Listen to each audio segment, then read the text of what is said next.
At home, I dug her out, then I made her one of my aces. Marijuana fragrance, this tree here is outrageous. Want me to play in your city? Send an email to my agent. Yo, what's going down, everybody? It is straight out of Boston here, aka the King of Boston, and today we are back for episode 15 of the Miami Marlins franchise here on MLB 13 The Show. And today we will be going up against the San Francisco Giants, the at least real-life defending world champions. I don't believe they won it in year one of this franchise. So anyway, we entered this game at 36-41 there, 39-38. We have seen great improvement on the team ever since we did acquire Sterling Castro and Matt Moore.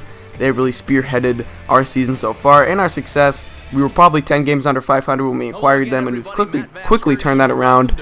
So we're only 5 games back right now, and we're honestly in the playoff hunt. I mean, we're definitely in kind of the bottom of where you would think, or before you consider teams that are in the playoff hunt, but we're there. I mean, I think we're only 6 games out of the division, and we're probably 4 games out of the wild card, I think, last time I checked. So, you know, we might be around there. We'll see. We've had a lot of guys play, you know, better than they should have, so to say. Jose Fernandez has been amazing. Obviously, Matt Moore has been great ever since he came over. Castro's been decent. Giancarlo Stanton, even though he had a cold start, he's got his average up to around 2. I'm not actually sure. I know by the next episode he's going to have it up to around 280. But, yeah, he's really improved, at least, you know, since the beginning of the season. And, I mean, we've just had a lot of key contributors who have stepped up recently. You can see Stanton still averages down near 263, but it will start to get up there. Morrison's been doing great. But, really, I wanted to use Jacob Turner in this episode because he had struggled a little bit this year. And I don't want him to regress to a B potential because I do kind of have this, you know, almost fantasy in a way of, I think it'd be really cool if Fernandez and Turner developed, and then them and Moore would be kind of like our big 3. I'm not looking for, I mean, I don't know, I'm going to have to work on getting Fernandez and Turner you know, signed under extensions for the long term if I do plan on doing something like that, because, you know, obviously that would demand big bucks from them, which we might not be able to afford. I'm not really sure. I know you get budget increases every year, but, you know, I'm not sure how much those are going to help us out, really. You know, maybe a few $1 million here or there. I mean, I suppose that could help us out, but we'll see. Anyway, so that 2-run shot right there by Corey Dickerson gave the Giants a 2-0 lead, but we're into, I believe, the bottom of the second here, bottom of the second or bottom of the first, and Miguel Sano. It would be bottom 2. So Sano gets on. He's stealing. Brantley hits this one to deep left field. That one is going to be misplayed by the left fielder. So it's going to score Sano, and Brantley will get into third base with an RBI triple. Brantley speeds that one out there. I'm really excited about how Brantley, Solano, and Morrison have played. Morrison was an all-star last year. He was our lone representative. He really only got on there because they need a representative from every team. But you know, he had a good year nonetheless. And look at Joe Katomer gets hit. This will be kind of a subplot throughout the rest of the game, but Joe Katomer does get hit right there. Anyway, Jacob Turner now is up, and he's going to ground that one back to Volkasong, the pitcher. He will fire onto first for the out. So, you know, Morrison was good last year. He seems to be even better this year. He's, you know, hitting pretty well. And you can see Derek Jeter did get a spot start today, because I know you guys like it when I play him, but he was starting in place of Solano, so he was batting in that 2-hole playing second base. Anyway, yeah, Morrison's been good. Brantley has been decent. I mean, you're not looking for too much offense out of your catching position, but I think what he provides us has been great. As Giancarlo Stanton kills that ball to left field, that is a no-doubt home run. Really good to see Giancarlo Stanton keeping that power. You know, I was a little bit worried about it, like I said, at the beginning of the season, but he's really come on hot as of late, and he's really helped this team kind of turn it around. So, anyway, and then, yeah, so Solano, you know, he's been good. He started out hitting like 360s, back down into the 300s, 280 range, somewhere around there. Pretty much where I expect him to be, pretty much where I want him to be as my 2-hitter, but either way, Turner now, he is back on the mound. He gives up this leadoff single to Corey Dickerson, so Dickerson's doing work so far for the San Francisco Giants, and Turner's struggling a little bit, not having the best of days. Certainly not the worst, but anyway, it is the top of the 4th here. Deanna Navarro is up next. This will be hit past Sano at third base. Misplayed that one right there. It looks like he could have gotten it, but, and look at Katomer. I don't know what happened. I fell asleep there. I never picked up the ball with Katomer, I guess, and I thought I had, and I probably looked at my computer screen or something, and you know, just a bad play all around. So now we have runners on first and third, and the next batter is going to be, looks like Brendan Crawford. He's going to hit this one to center field. Puig is over to field it, but he will not even attempt to throw it home and try to get the runner. So we can see a run there. The Giants tie the game back up at 3-3, and this one looks like it's headed for another, you know, offensive, high-powered game, as we saw in the last episode. Jacoby Ellsbury up here. He's going to ground this one to Morrison. I thought there was only one out, so I fired to second, but it turns out there was 2. So we get the force at second, and that will end the inning. The Giants do get a run back, though, so it's still 3-3. Now, it's bottom of the 4th inning. Miguel Sano is up. He's going to hit this one to center field. That will be back up the middle for a base hit. So Sano is having a good game. He's another guy that started out, struggled a little bit, but he's really come on late. He's got that average up from 220 up to about 250, 260. So with this kind of power, that's what I'm looking for. Anyway, Brantley's going to hit this one just past the diving second baseman right there. So that will get us runners on first and second. Now, good hitting by Rob Brantley, finding the hole in the defense and taking it right there. So that's what I want out of my catcher, you know, looking for a nice contact spot in that 7 hole. Or that, yeah, he believes in 7th for us. So Joe Katomer up next. He's going to get hit once again. Joe Katomer's hit in his second straight at bat. The first one I don't think was too intentional. I don't know if they would hit someone intentionally there, but anyway, it is what it is. So a suicide squeeze play from Jacob Turner with the bases loaded, and it works. The second straight episode where you guys have seen suicide squeeze. Jacob Turner pulls it off. Risky move right there by the Marlins, but it does pay off, as I've said about 3 times now. So Starlin Castro up here with runners on second and third and 1 out. He hits this one to deep left field, and that one is going to be just off of the wall. However, I had to hold the runner at second base because I was looking for a tag-up situation, so he will actually be held at third. We only get 1 run off of that. I was a little bit, I just, you know, I wanted an extra run into that. I thought the guy should have scored, but either way, Derek Jeter up next. 1 out still. He's going to hit this one into center field, so that run ends up scoring anyway, as does Castro.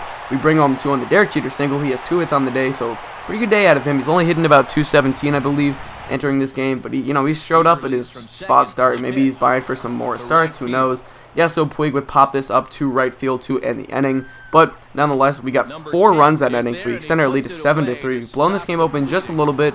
Certainly not out of hand just yet, especially the way he's gone so far. So top 5 now. Buster Posey is up. He's going to hit that one past Logan Morrison. He could not field that one cleanly. Giancarlo Stanton will fire into second.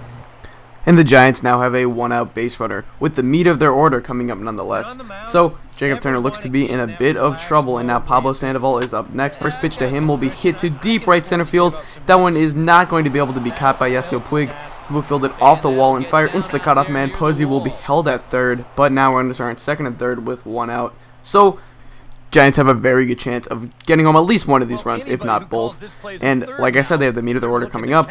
And we're going to actually end up intentionally walking Jeff Cohen-Bus because he had a pretty good day so far. Set up the double play for Corey Dickerson, who's also had a good day. And he's going to continue it down the right field line on this line drive. That will be fielded by Stan. He will fire it into the cutoff man, and they will hold Cohen-Bus at third. So a 2-run score on the 2 RBI double by Corey Dickerson. The intentional walk did not pay off. We could not get the double play ball that we wanted. Now DeAndre Navarro is up next. He's going to hit this one too. Starlin Castro at short. He will fire onto first, and the throw is offline. We cannot get the out. The run would have scored either way, but now the inning continues with still 1 out. That would have been 2 outs. The run would have scored, but now later in the inning, 2 away. Pinch hitter Angel Pagan is up. He's going to hit this to the second baseman Jeter, who will flip onto Castro at short, and that will retire the side.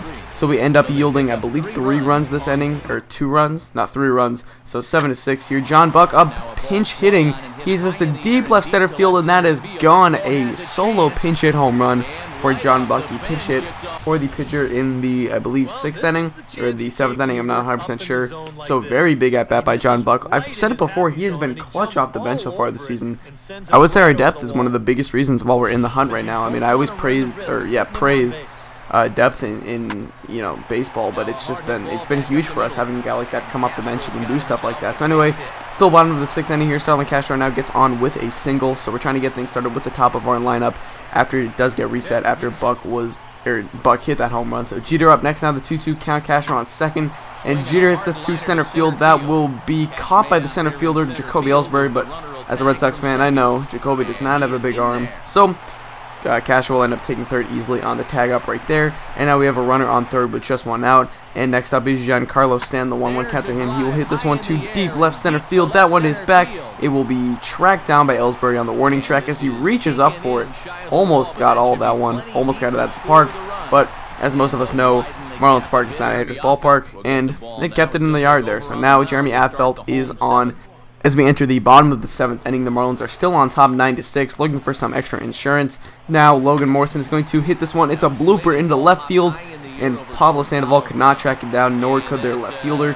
So we get a base runner on now, a leadoff base runner in that for the next part of the order, which is still as dangerous. I think that the depth of our lineup is also a key contributor to you know, how we've been doing pretty well this year. So Rob Brantley hits this one into center field. That will be a base hit. Morrison will be held at second base, but now we have runners on first and second with still no outs. The lefty-lefty combo has been doing very well, at least so far today. Been very impressed with them all season. 1 out now. Joe Katomer is up, and he's going to hit this one past the shortstop for a base hit. We're going to be sending our runner home, and the throw is to second, and he drops it, and actually Katomer ends up getting in there. Except that was, I don't know what happened, why they threw it to second, and luckily Katomer was safe because he dropped the ball. That was a crazy play. So Katomer gets some revenge for being hit twice so far today. Now Luis Cruz will come on and pinch hit for the next batter, who would be the pitcher spot, I think, would be up again. So now Luis Cruz, he's been so good off our bench. He's hitting up in the 380s, I think. And it seems like every game I use him, I always get a hit with him. So he's been great for us. And he gets a 2 RBI single right there. Clutch hitting off the bench once again.